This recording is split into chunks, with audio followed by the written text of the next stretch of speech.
1998 কাশ্মীরে পুঞ্চ জেলার মেন্ধার সেক্টর। সেই বছর থেকেই কাশ্মীরে সন্ত্রাসবাদীদের হামলা ক্রমশ বেড়ে চলেছিল। প্রায় প্রতিদিনই পাকিস্তান থেকে জঙ্গিরা লাইন অফ কন্ট্রোল পেরিয়ে কাশ্মীরে ঢুকে পড়ার চেষ্টা করছে। লস্কর ই তৈবার সন্ত্রাসের জাল ছড়িয়ে পড়ছে রাজ্যের সর্বত্র।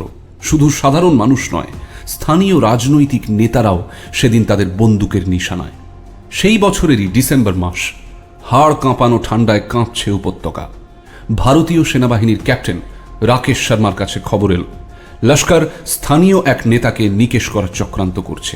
পাহাড় দিয়ে ঘিরে থাকা এক গ্রামে সেই নেতার বাড়ি। লোকাল পুলিশের থেকে খবর পেয়েই রাকেশ শর্মা অপারেশনের ছক কষে ফেললেন, বেরিয়ে পড়লেন মিশনে। তার মুখেই শোনা যাক সেই অভিযানের কথা। आधी रात को हम अपनी लोकेशन से निकल के और सुबह काफी हमें वहाँ पैदल चलना पड़ा। लगभग 3 घंटे हम पैदल चले पहाड़ों के बीच में, और सर्दियों में रात थी। और हमने जो अंदाजा था उसके हिसाब से 2-3 अपनी टीम को, हमारे तकरीबन मोटे 15 लोगों की टीम थी, और हमने उनको जो है 3 अलग अलग ग्रुप्स में डिवाइड करके और डिप्लॉय कर दिया। गांव के जो भी रूट्स, मेन रूट्स थे, उन रूट्स को डिप्लॉय कर दिया। और मैं खुद जो है एक वहां पर हाइट थी, उस हाइट के ऊपर अपने जो मेरे साथ 4-5 लोग थे उनके साथ मैं डिप्लॉय हो गया।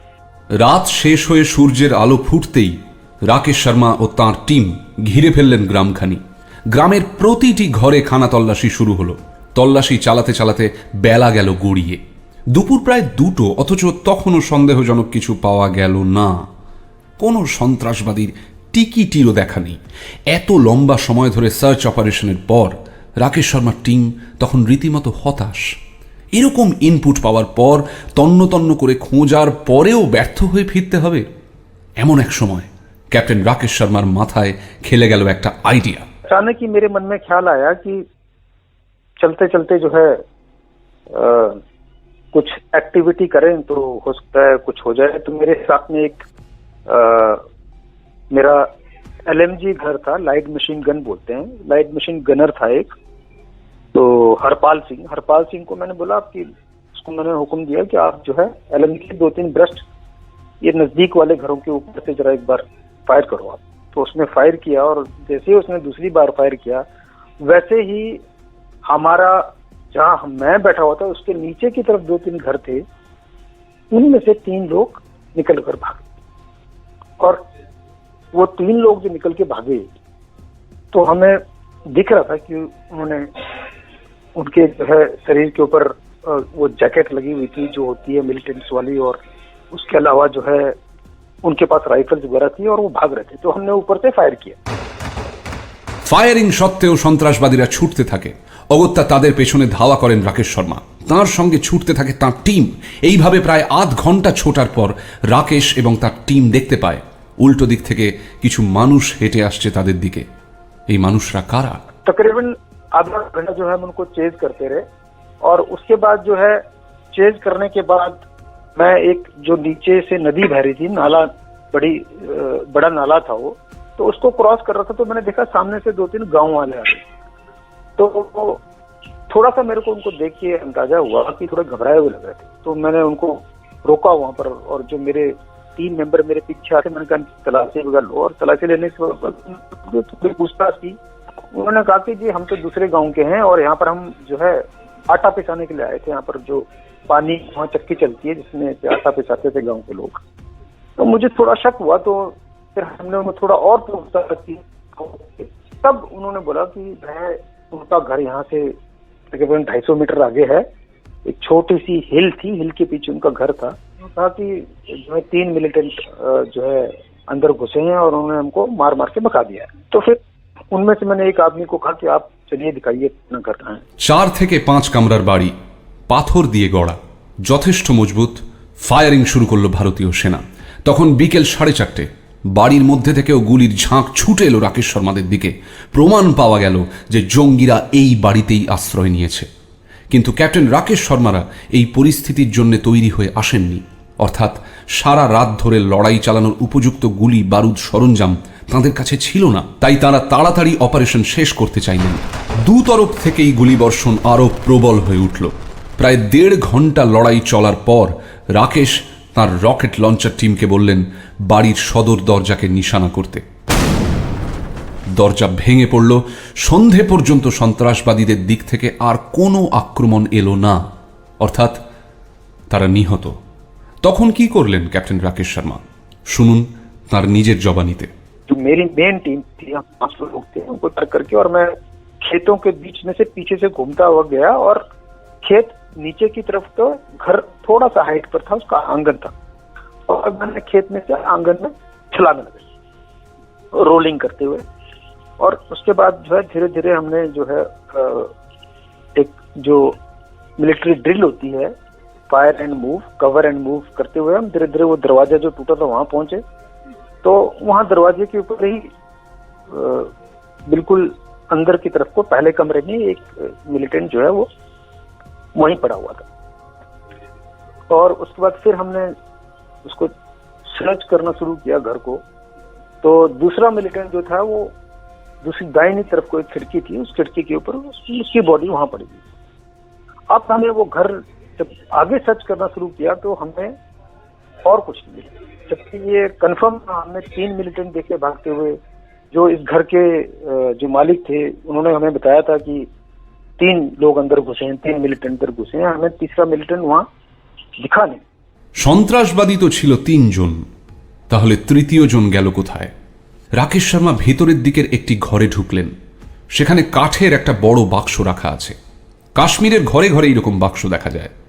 যখন প্রবল শীতে সব বন্ধ, সেই সময়ের জন্য শাকসবজি মজুত করে রাখার কাজে লাগে এই বাক্স। হঠাৎই সেই ঘরে এমন একটা কিছু ঘটল যা কেউ ভাবতেও পারেনি। কি ঘটল জানালেন রাকেশ শর্মা নিজে। उसका जो ऊपर वाला जो वो खुला जोर से और उस मिलिट्री ने हमारे पर फायर किया। तो वो मिलिटेंट जिंदा था और वो अंदर उस लकड़ी के बक्से में छुपा हुआ था।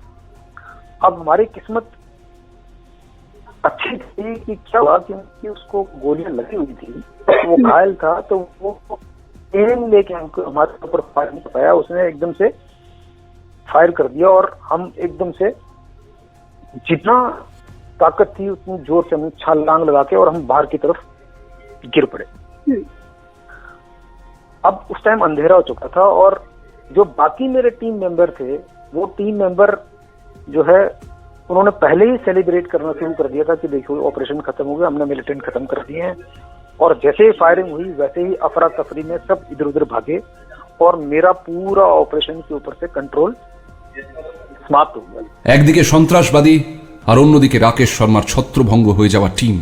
কয়েক সেকেন্ড রাকেশ শর্মা সেই উঠোনেই পড়েছিলেন। তারপর ধীরে ধীরে এগিয়ে গেলেন পেছনের ক্ষেতের দিকে। সেখানে একটি ঝুপড়ি থেকে মেসেজ পাঠালেন রেডিও সেটে, ডাক দিলেন সঙ্গীদের। কিছুক্ষণ পর ফিরে আসতে লাগলো তার টিমের সদস্যরা। সকলেই সুস্থ, কারো গায়ে কোনো গুলি লাগেনি। তখন রাতও হয়ে গেছে। এরপর কি করবেন ক্যাপ্টেন রাকেশ শর্মা? मैंने ये फैसला लिया कि जो है अब हम रात को इस ऑपरेशन को ऐसी हालत में आगे नहीं बढ़ा सकते हैं। तो फिर मैंने डिसाइड किया कि हम इस घर को छोटे छोटे टीम्स बनाएंगे और उसको घेर के हम बैठ जाएंगे और सुबह होने का इंतजार करेंगे। अच्छा, तब तक जो है जो मेरे हायर हेडक्वार्टर्स थे और उससे भी जो हायर हेडक्वार्टर्स थे उनको सबको इसके ऑपरेशन की खबर लग चुकी थी, क्योंकि रेडियो सेट के ऊपर लगातार मॉनिटरिंग चल रही थी। तो फिर जो है मुझे रेडियो सेट के ऊपर ये जो मिलिटेंट अंदर है ये काफी सीनियर मिलिटेंट है और हो सकता है इसको रेस्क्यू करने के लिए रात को मिलिटेंट की और टीम वहां पर पहुंचे। রাত বাড়ছে, তার সঙ্গে শীতের কামড়ও। এই অবস্থার জন্য তৈরি হয়ে আসেননি রাকেশরা। রাত 2টো নাগাদ কিছু কাঠকুটো জোগাড় করে আগুন জ্বালানো হলো। সঙ্গে খাবারেরও কোনো বন্দোবস্ত নেই। মাঝে মাঝে বাড়িটার ভিতর থেকে কিছু শব্দ ভেসে আসছিল। জীবিত সন্ত্রাসবাদীটি কিছু করার চেষ্টায় ছিল, কিন্তু বাইরের সেনাবাহিনীর টিম তখন সম্পূর্ণ সজাগ। এভাবেই রাত কাটল, আলো ফুটল, এলো ভোর। আর তারপর सुबह होते ही फर्स्ट लाइट पे ही हमने उस घर के अंदर चारों तरफ फायरिंग स्टार्ट की और फिर धीरे धीरे हम जो है वो जो घर का और हमारा जो फासला था उसको हमने धीरे धीरे करके एक जो ड्रिल होती है उसको तहत हम घर के नजदीक जाते गए धीरे धीरे करके, और उसके बाद जो है अंदर से एक दो बार फायरिंग का जवाब आया, और उसके बाद तकरीबन 1 घंटा हमने वेट किया पूरी प्रिकॉशन लेते हुए कि अब हमने जल्दीबाजी नहीं करनी है। और 1 घंटा हमने वेट किया, हमने और फायरिंग की, उसके अंदर से बाद में जो है वो फायरिंग का रिटेलिएशन नहीं हुआ। फिर हमने उस घर को दोबारा से सर्च किया अच्छे से पूरा, तो वहीं जहां पर उसने हमको फायर किया था पिछली रात को, जो उसका जो लकड़ी का ताबूत था उससे थोड़ा सा आगे आके एक अंदर की तरफ दरवाजा था, उसके ऊपर उसकी बॉडी हमें जो है सुबह तकरीबन। অবশেষে 3 সন্ত্রাসবাদী নিহত। ক্যাপ্টেন রাকেশ শর্মা ও তাঁর টিমের মুখে হাসি, ঝকঝকে একটা সকাল।